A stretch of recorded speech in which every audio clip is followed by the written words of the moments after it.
I think we fail to give kids the flint and the kindling and the understanding of how you make a fire is hard work. You've got to really work at it if you're going to make a fire from scratch, right? And I think what a lot of parents do is they just give kids the fire. And what happens when you don't know how to respect the power of fire and you're given this to wield, what's going to happen? I know that you're big on, family legacy and actually really defining a lot of these things. I'd love to hear kind of getting into almost like your playbook for defining the family values, the family, the way we operate, the governance structures and these sorts of things. And then just kind of like really building this legacy, of course, not just a financial legacy, but a legacy that's, can't be defined, that can't be, captured, the gestalt of the family.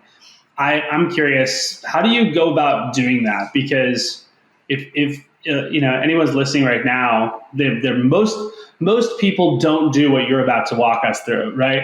And we just do what we learned from our parents, which is basically, show up, go to work, try to provide, right?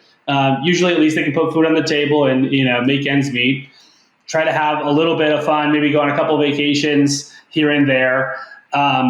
But there's no really big or overarching story or narrative to the family, right? It's just like,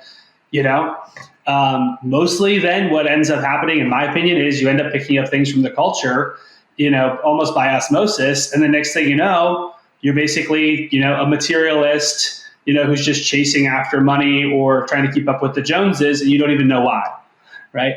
And so that's been my experience. I'm curious, how does one fight that, especially when we don't have a model necessarily, like maybe you did? I'm curious what you are.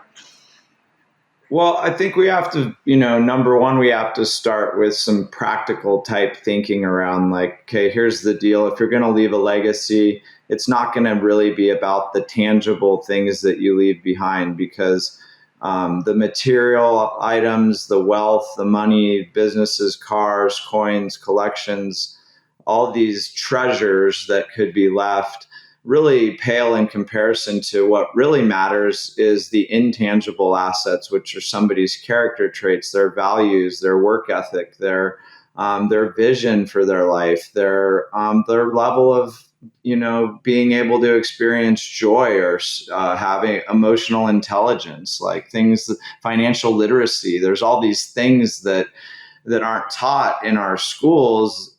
So where are they taught? Well, if you're very lucky and, maybe you go to like an acting academy or somewhere that's entrepreneurial and you get a taste of that, and there's apprenticeships and things like that. Or, you would think maybe you go to business school, you'd learn a lot of that. You might learn some financial acumen, but you're not going to learn emotional intelligence. You're not going to learn goal setting. You're going to learn budgeting and accounting. That's all different things, right? So there's not, in my mind, what we fail to do is, and this is in a book I'll recommend, later on, I think we fail to give kids the flint and the kindling and the understanding of how you make a fire is hard work. And you've got to really work at it if you're going to make a fire from scratch, right? And I think what a lot of parents do is they just give kids the fire. And what happens when you don't know you don't respect the power of fire and you're given this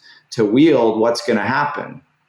You're probably going to get burned, right? Or, you might set something else on fire, so destruction of self or others or property is what really happens. And there's a lot of metaphors to this, but it's like, it rings so true. It's almost like, wow, this is the reality of what happens in some of the wealthiest families in history that you study.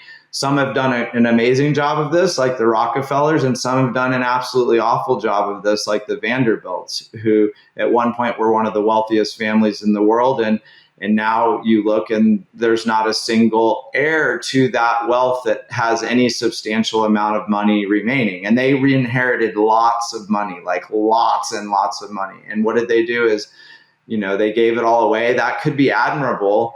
But you look at the impact of what the Rockefellers were able to give and still build their wealth along the way. And then it's like, what's smarter? Is it to give it all away or to treat it in a way that's respectful by growing it and then still giving lots of it away. And I just think that what we have to do is teach these values. So how do we do it in our family, or how would you do it in your family? Obviously we outline this in the Miracle Morning for Parents and Families playbook. It's a companion to that book. It outlines 7 exercises to do at home. One of the exercises is building your family values. And one of the mistakes most people make when they select their values, or they select as a company their values or a team's values, is they just say, what words sound like us and make us excited? And